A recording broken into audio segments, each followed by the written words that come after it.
কি জানি, মনে তো হয় ওদের দুইটার মধ্যে মহব্বত নাই। আমিও তো ভালোবাসছি, চোখ দেখা মানুষ চিনবার পারি।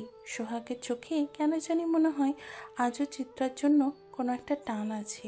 এতই যেহেতু টান ছিল, তাহলে এই চিত্রারে ফালাইয়া হাওয়া হয়েছিল কেন? তার মানে জান্নাত আর সোহাগের মধ্যে ঝামেলা চলতেছে।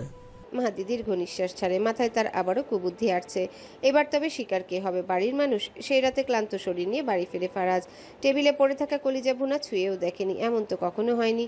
ভোরে এসে নিজের রুমেও যায়নি, সে নিজের রুমে না গিয়ে স্টাডি রুমে সোফায় রাত কাটিয়েছে।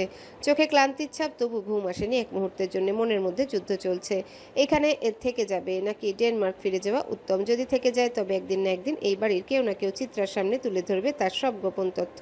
অন্যদিকে ডেনমার্কে ফিরে গেলে হয়তো আবারও গুছিয়ে নেওয়া যাবে এক টুকরো শান্তির সংসার। মাথা কিছুই ভাবতে পারছে না। চিত্রা যদি এখানেই থাকে তাহলে সময়ের সঙ্গে সঙ্গে সে জানতে পারবে এই বাড়ির অন্ধকার মুখ, পাপ আর নিষ্ঠুরতার চেহারা। ওদের আসল রূপ বাহিরে চলে আসলে কি তারা চিত্রাকে ছেড়ে দিবে? ফারাজ এও জানে সে নিজের পাপ কখনো লুকাতে পারবে না। তবে দুনিয়া তোলপাড় হোক, সে চিত্রাকে না জানতে দিবে কখনো তার অতীত, না পাপের ছোঁয়া স্পর্শ করতে গায়ে। সারা রাত ফুর্তি করেছে রোশন আর বাকিরা। মদের নেশে বুদ্ধ হয়ে সকালের দিকে বাড়ি ফেরে বাড়ির সব পুরুষেরা। রোশন রুমে ঢুকতেই চোখ আটকে যায় মোহনার দিকে। সে স্লিভলেস ব্লাউজ পরে আছে। কাকে আকৃষ্ট করার জন্য এই সাজ? রোশন কি তা বোঝে না? সিগারেট জ্বালিয়ে টানা কয়েকটা টান দেয় সে। ঘরের ভিতর ধোঁয়া ভরিয়ে তোলে। এক দৃষ্টিতে চেয়ে থাকে মোহনার দিকে। কপালে চিন্তার রেখা। তারপর আচমকায় ঘুমিয়ে থাকা মোহনার বাহুতে চেপে ধরে জ্বলন্ত সিগারেট। এক লাফে ব্যথায় উঠে বসে মোহনা। আর্তনাদ করতে যাবে ঠিক তখনই রোশন তার মুখ চেপে ধরে। শোন নদী, তোর জীবনে সবচেয়ে বেশি ভালোবেসেছিলাম। সেই ভালোবাসার খাতিরে আজও এই বাড়িতে পয়রা জায়গা পাইতোস। না হইলে কবে সদা করতাম তোরে, নিলামে তুলতাম। আজকে আমার জীবনটা নষ্ট করার জন্য তুই দায়ী, শুধু তুই। একটা আরো জোরে চেপে ধরে রোশন। গলা কাঁপছে তার, চোখের কোণে জল। পাষাণের চোখেও কি জল জমে? কেন মোহনা, তুই আমারে ভালোবাসলি না কেন? এই রোশন এলাহি তো তোর জন্য নিজের কলেজে বাহির করতে প্রস্তুত ছিল, তাও এমন প্রতারণা কেন করলি? তুই আমার ছোট ভাইরে ভালোবাসতে পারলি, পাপির হৃদয়ে জায়গা দিতে পারলি না। পাপির হৃদয়ে জায়গা দিতে পারলি, অথচ আমারে পারলি না কেন? আমি তো পাপে ছিলাম না রে মোহনা। তুই পাপিরে ভালোবাসা আমারে কেন বরবাদ করতাছোস? আমারে কোন পাপের দ্বারা ঠেলে দিতাছোস? মোহনার চোখের জল গড়িয়ে পড়ে, কিন্তু মুখে কোনো কথা নেই। রোশন সিগারেটটা ফেলে দেয়, মলম এনে হাতে লাগায়। তারপর সে ক্ষতস্থানে একের পর এক চুমু খায়। ভাঙা কণ্ঠে বলে, আমারে একটু ভালোবাসো মোহনা, আমি তোর থেকে মন চেয়ে ভালোবাসা চাই। মোহনা ছলছল চোখে চেয়ে থাকে, কোনো জবাব নেই তার। রোশন তার পাশে শুয়ে পড়ে, শিশুর মতো আহত হাতটা নিজের বুকের কাছে আগলে রাখে। চুপচাপ চোখ বন্ধ করে কত কি ভাবে। যে নারীর কাছে এখনো সে ভালোবাসে, ভিক্ষা চাইছে পরজন্মে, যাকে আবারও চাইছে, সে হয়তো মনে মনে দীর্ঘ নিঃশ্বাস ছেড়ে মিনতি করে বলছে, পরজনমী সখা, তোমার সঙ্গে যেন মোর আর না হয়ে দেখা। রোশন তবু বুকে আগলে রাখে তার ক্ষত, যে ক্ষত সে নিজেই সৃষ্টি করেছে। মোহনা মেঝেতে ফেলা সিগারেটটার দিকে চেয়ে মনে মনে আওড়ায়, আমাকে একটুখানি ঘৃণা করতে পারেন না এলাহি? একটুখানি ঘৃণা করলে হয়তো আপনিও আজকে সুখী হতে পারতেন, কিন্তু আপনি বড্ড হিংসুটে। আমি আগুনে ডুব দিয়েছি বলে সহ্য হয়নি আপনার? আমার পেছন পেছন ঝাঁপ দিয়েছেন আপনি। এত হিংসুটে মানুষ হয়? পরপর দুদিন কেটে যায়। চিত্রা এখন অনেকটাই স্বাভাবিক। হয়তো পারতো না যদি ফারাজ এত যত্ন করে তাকে আগলে না রাখতো। এই লোকটা সত্যিই পারে। চিত্রা বাগানে সময় কাটাচ্ছে, আয়েশা তার আশেপাশে ঘুরছে। কিরে, কিছু বলবি?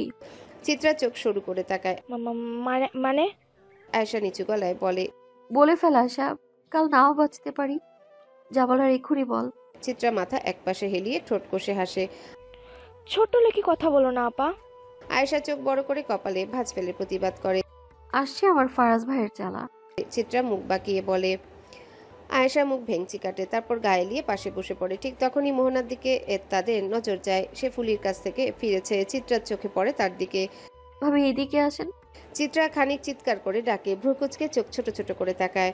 মোহনা একটু থমকে দাঁড়ায়, তারপর পায়ে পায়ে সামনে আসে। ঠিক সেই মুহূর্তে উত্তরের হাওয়ায় তার আঁচল সরে যায়। চিত্রার দৃষ্টি আটকে যায় তার হাতে থাকা দাগগুলোর উপর। চোখ কপালে তুলে চুপচাপ তাকিয়ে থাকে। মোহনা আঁচল টেনে মুখ নিচু করে তাড়াতাড়ি বলে, আমার কাজ আছে, আসি আমি। গলায় কাঁপন। চিত্রা কিছু বলার আগেই সে বাড়ির ভেতর ঢুকে পড়ে। আমি যা দেখেছি তুইও দেখেছিস? চিত্রা ধীরে ধীরে বলে। জি আপা। আয়েশা মাথা হেট করে জবাব দেয়, দাগগুলো কিসের হতে পারে?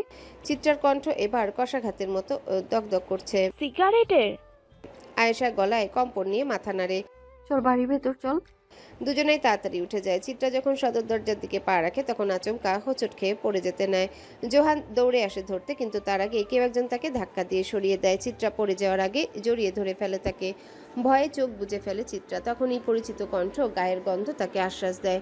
সে চোখ মেলে তাকায়, নিজের স্বামীকে দেখতে পায়। তুমি ঠিক আছো? ফারাজ নিঃশব্দ গলায় জিজ্ঞাসা করে, কপালে ভাঁজ। জি। চিত্রা একটু হেসে মাথা নাড়ে। জোহান থমকে যায়, রাগে চোয়াল শক্ত হয়ে আসে, ঠোঁট কামড়ে বলে, আমি তো ধরতেই যাচ্ছিলাম ভাই। ফারাজ চোখে চোখ রাখে, গম্ভীর গলায় বলে, প্রয়োজন নেই। আমি যতদিন বেঁচে আছি ততদিন আমার বউকে আমিই বাঁচাবো। আমার বউ মরে গেলেও বাঁচাতে আসবি না। জোহান চোখ কুঁচকে ফারাজের দিকে তাকায়, মুঠি শক্ত করে বলে, মনে মনে শুধায়, তাহলে আগে তোমাকে মারতে হবে দেখছি। বাড়ির বাইরে হেঁটে চলেছে ফারাজ আর চিত্রা। রাতের আকাশ মেঘে ঢাকা, চারিপাশে অন্ধকার, রাস্তার বাতিগুলো ক্ষীণ আলোয় তাদের ছায়া কাঁপছে। চিত্রার পায়ের নুপুর থেকে ঝনঝন শব্দ উঠছে প্রতিটা পা ফেলার সঙ্গে সঙ্গে। ফারাজ হঠাৎ থেমে জিজ্ঞাসা করে, কোথাও লাগেনি তো?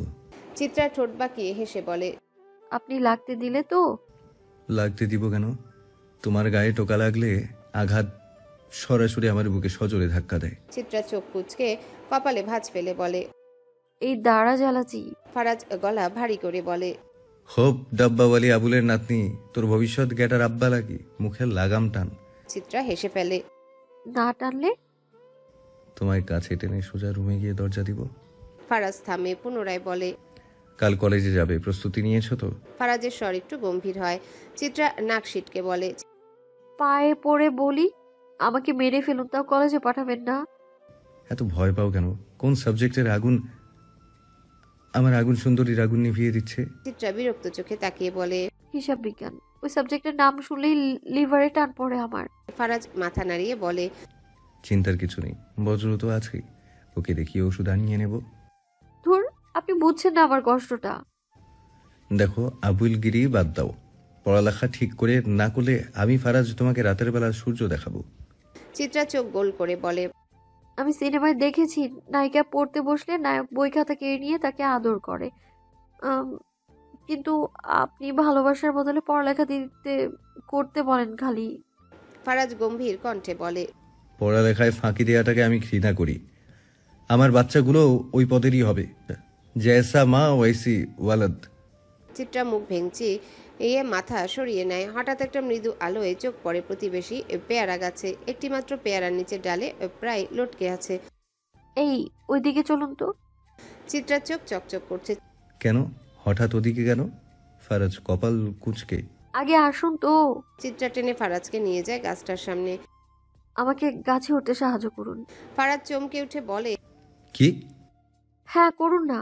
চিত্রার কণ্ঠে অনুনয় ঝরে। কিন্তু কেন? ভালো করে দেখুন, এ গাছে পেয়ারা আছে। তাতে? আপনার মাথা বুঝেন না কিছু? ওই পেয়ারা আমি চাই।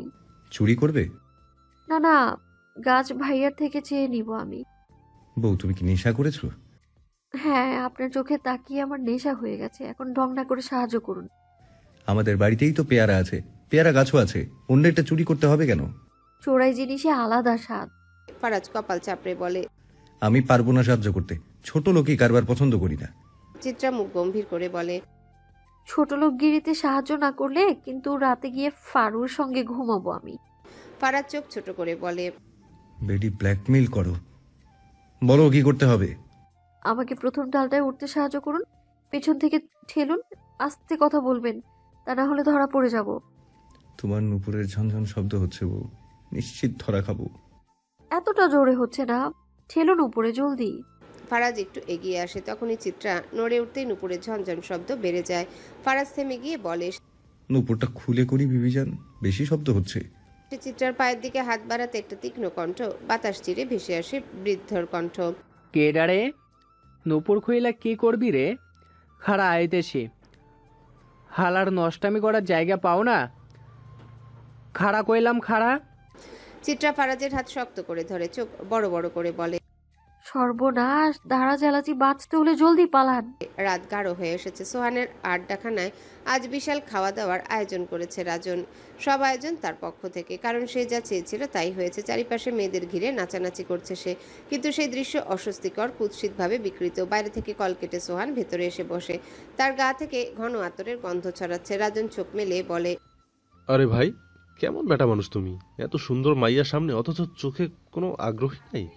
সোহান ঠান্ডা গলায় জবাব দেয়, এসব বেশ্যাগর জন্য মন কামড়ায় না, মন কামড়াইব সেই একজনের জন্য যারে মরণ ছাড়া মন থেকে কেউ মুছতে পারবো না। রাজন হেসে ওঠে। বাবারে, আধুনিক যুগের মজনু দেখি। সোহান গম্ভীর হয়। একটা খবর আছে। কি খবর? 2 দিন ধরে আকরাম আর ডাক্তার ফারুক নিখোঁজ, কোনো খোঁজই পাওয়া যাচ্ছে না। খেয়াল আছে?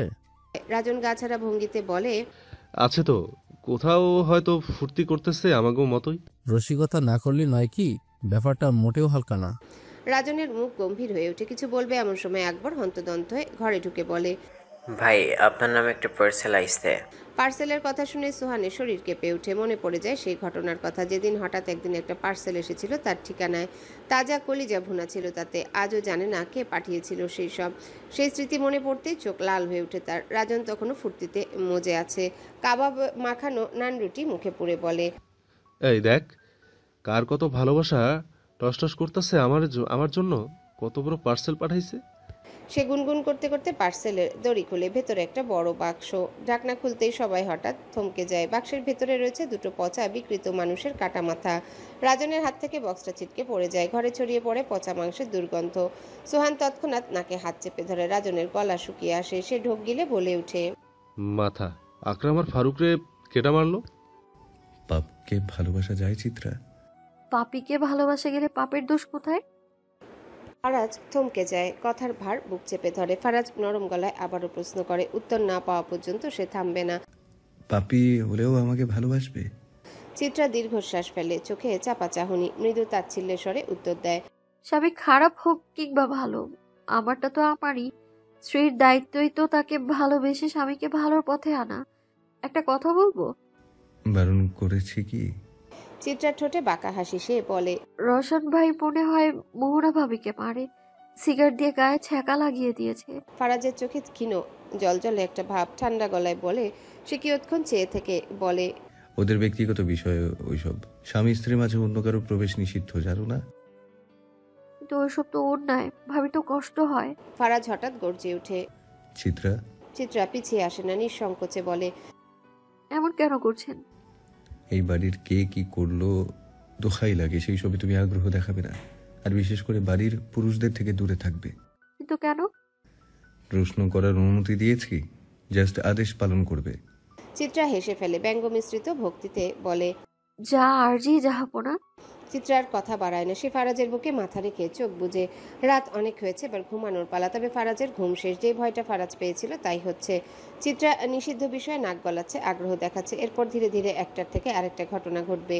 চিত্রা এভাবেই আগ্রহ দেখাতে দেখাতে হুট করেই পৌঁছে যাবে ফারাজের তৈরি করা নিষিদ্ধ দেয়ালের ওপারে। আর তারপর সব শেষ। শেষ রাত।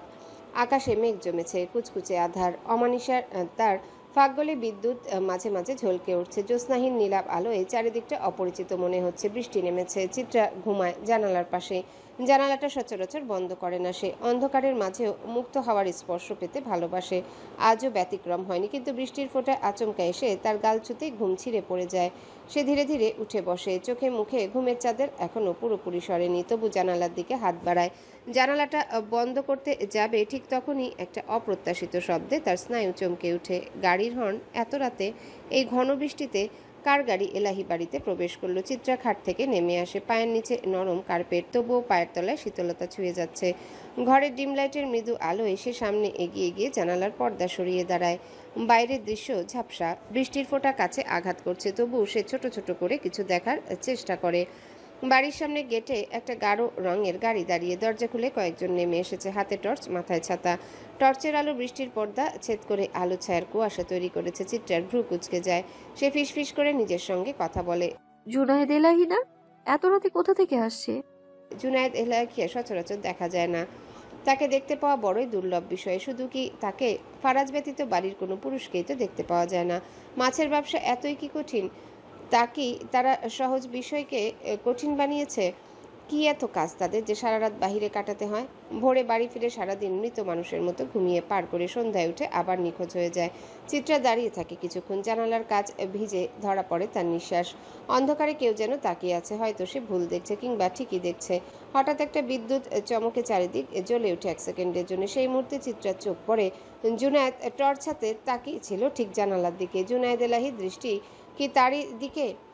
তবে চিত্রা চমকে উঠে দ্রুত জানালাটা বন্ধ করে দেয়। হৃদস্পন্দন একটু বেড়ে গেছে। রাত আরো গভীর হয়, কিন্তু চিত্রার চোখে আর ঘুম নামে না।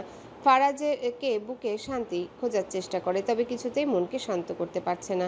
তার মূল কারণ মাথা ভর্তি কিলবিল করতে থাকা একঝাঁক প্রশ্ন। এত প্রশ্নের উত্তর তাকে দিবে কে? কেউ কি দিবে, নাকি খুঁজে নিতে হবে নিজেকে? পুরো রাত রাজনের মুখে আর একটু হাসি ফুটলো না। ফোটার উপায় বাকি। মাথার ভেতরে খটখট শব্দে ঘুরছে হাজারটা চিন্তা। সোহান পালোয়ান মাস শেষের হিসাবপত্র মেলাতে মেলাতে হঠাৎ থেমে গেল। ফুর্তি হাওয়া হইয়া গেল নাকি? রাজন কাজ ঝাঁকিয়ে বলল। মিয়া মস্করা কইরো না। সোহান ভ্রু কুচকে তাকালো রাজনের দিকে, সিগারেটটা ধরিয়ে বলল, খুন কে করতে পারে ধারণা আছে? থাকলে কি আর এখানে আইসা থাকতাম? ফারাজ করছে মনে হয়। রাজন অবাক চোখে তাকালো। কেন মনে হইল? সোহান ধীর কণ্ঠে বলল, মিতালির চিত্রার কাছে মানুষ ছিল।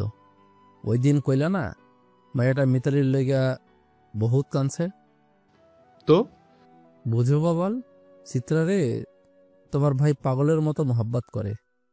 বউয়ের কান্দন দেখা দিলে হয়তো জ্বলাপোড়া করছে। আমি শিওর মরার আগে আকরাম ফারুক আমাগো নাম কইছে শুধুমাত্র বাঁচার জন্য। রাজন গম্ভীর গলায় বলে, ফারাজ এখনো আমাগো বিষয়ে নাক গলায় নাই। তার কিছু নীতি আছে, ওইসব মাইনা চললে সে ভুলেও আরো বিষয়ে ঢুকবে না। আসলে ভাই তো আমারই, তাই ভালো কইরা চিনি। শালা স্বার্থপর, আবার ভয়ানক। ওরে খোঁচা না মারলে জীবনেও সে কাউরে খোঁচা দিব না। আমি ওরে চিনি। সোহানের মাথা দোলায়, ঠোঁটে বিরক্তি। এখন তো বদলাইয়া যাইতেও পারে। ভালোবাসা নাকি মানুষ বদলাইয়া ফেলে? রাজন চাপা হেসে শটান জবাব দেয়, লজিক ছাড়া কথা বাদ দাও। ভালোবাসায় মানুষ বদলাইতে পারে, শয়তান না। আর পাপই কখনো পাপ ছাড়ে? নেশার চাইতেও বড় নেশা মানুষ খুন করা, পাপ করা। আল্লাহর রহমতে আমার ভাই সবেতেই 1 নম্বর মান। সোহান কাঁধ উঁচিয়ে জিজ্ঞাসা করলো, এত ভরসা? জি এতই। কারণ আমরা সবাই ঘুরা ফিরা একই পথের পথিক। পার্থক্য খালি এইটুকু, সে করে পাচার, আমরা করি জোগাড়। সোহান এবার গলা নামিয়ে বলে, ওরে বলো আমাগো লগে হাত মিলাইতে, তাইলে তো ধান্দা আরো বাড়বো। রাজন মাথা নাড়ল ধীরে, চেষ্টা করছি, কম হয় নাই। বেশি চাপ দিতে গেলে দেখা যাইব ঝামেলা বাঁধাইব। তার চেয়ে ভালো ওরে ওর মতো থাকতে দাও। কয়েকদিন পর এমনিতেই বিদেশ চলে যাইব। সোহান থমকে গেল এক মুহূর্ত, তারপর বলল, কিন্তু সে দেশে আসছেই বা কেন? কাম কি তার? আর খুন সে না করলে করছে কে? রাজনের দৃষ্টি জানালার বাইরে, কালো রাতের দিকে স্থির। জানি না কিছু, তবে আমাকেও এখন আরো সাবধান থাকতে হইব। মনে আছে আমাদের বাড়ির পুকুরে 2টা লাশ পাওয়া গেছিল? বলছিলাম তোমারে, সেই লাশ 2টারও কিন্তু ঠোঁট সেলাই করা ছিল। তার মানে খুনি একজনই? ফারাজের পরনে কালো স্যুট প্যান্ট, চোখে কাজ ঘষা কালো সানগ্লাস, নিরাসক্ত চেহারা নিয়ে সে যখন বাড়ি থেকে বেরিয়ে আসে, তার পার্সোনাল দেহরক্ষীরা হুড়মুড়িয়ে ছুটে এসে একে একে সালাম ঠুকে দাঁড়িয়ে যায়। অভ্র গাড়ির দরজা খুলে দাঁড়ায়। গেটের একপাশে দাঁড়িয়ে আয়েশা উকিঝুঁকি মারছে। মন ভালো নেই তার। কতদিন হলো সরকার ভাইয়ের সঙ্গে ঝগড়া হয়নি। ওই লোকটার সঙ্গে ঝগড়া না করলে তার নিঃশ্বাস বন্ধ হয়ে আসে। নিজেকে ধরে রাখতে না পেরে সে গেট অব্দি চলে আসে। হুট করে ফারাজের চোখে আয়েশা পড়ে যায়। অভ্র ইশারায় তাকে ভেতরে যেতে বলার আগে ফারাজ ঠোঁটে বাঁকা হাসি টেনে জিজ্ঞাসা করে, কি অবস্থা মেন্টাল দাদির নাতনি? উকিঝুঁকি মারছিস কেন? আশেপাশে তোর মজনু ফজনু আছে নাকি? আয়েশার চোখ কপালে, ধরা পড়ে গেল নাকি? কিছু বলার আগে অভ্র একটা খ্যাকারি দেয়। ফারাজ চশমা খুলে ফু দিয়ে মুছতে মুছতে বলে, গাড়িতে পানি আছে কুদ্দুসের বাপ, জলদি পানি গিল। অভ্র গলা খাকারি সেরে গম্ভীর গলায় বলে, ভাই কাজে যাবেন না? আমাদের লেট হয়ে যাচ্ছে। আরে রাখো মিয়া, তো আয়েশা আমরা জানি কই ছিলাম? ভাই একটু আগেও আমরা এখানে দাঁড়িয়েছিলাম, এখনো আছি। কি বললে? একটু। এর আগে কি বললে?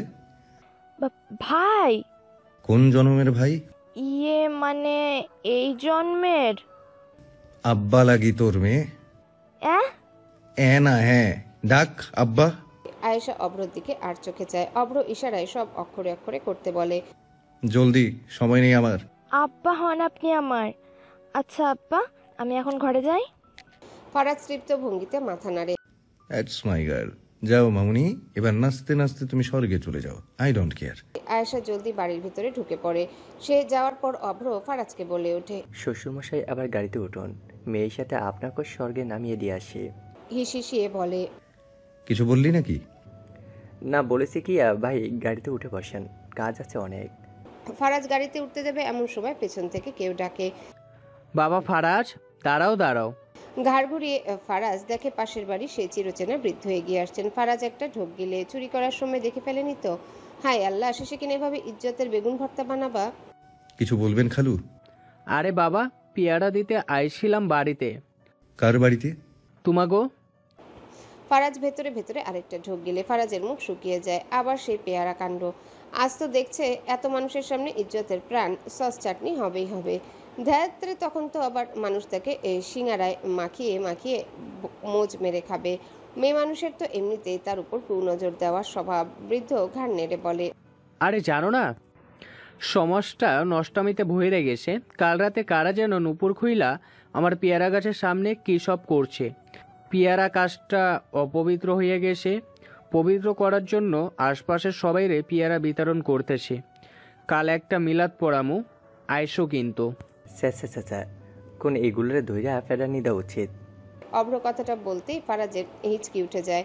অভ্র গাড়ি থেকে পানি দিতে গেলে ফারাজ বলে, আমি ঠিক আছি, কাজ আছে, চল ভাই। লোককে বিদায় দিয়ে ফারাজ গাড়িতে উঠে বসে। পেয়ারাগুলো লোক দিয়ে বাড়িতে পাঠিয়ে দিয়েছে ফারাজ। তবে অভ্র হাতে একটা পেয়ারা নিয়ে গাড়িতে বসে ফারাজের দিকে তাকিয়ে কামড় বসিয়ে চিবোতে চিবোতে বলে, হ্যালো বন্ধুরা, পরবর্তী পার্ট খুব তাড়াতাড়ি আসবে, তো সবাই অপেক্ষায় থাকো। আর চ্যানেলটি যারা এখনো সাবস্ক্রাইব করোনি তারা পরবর্তী পার্ট দেখার জন্য চ্যানেলটি সাবস্ক্রাইব করে রেখো। ধন্যবাদ সবাইকে, আমাদের সাথেই থেকো।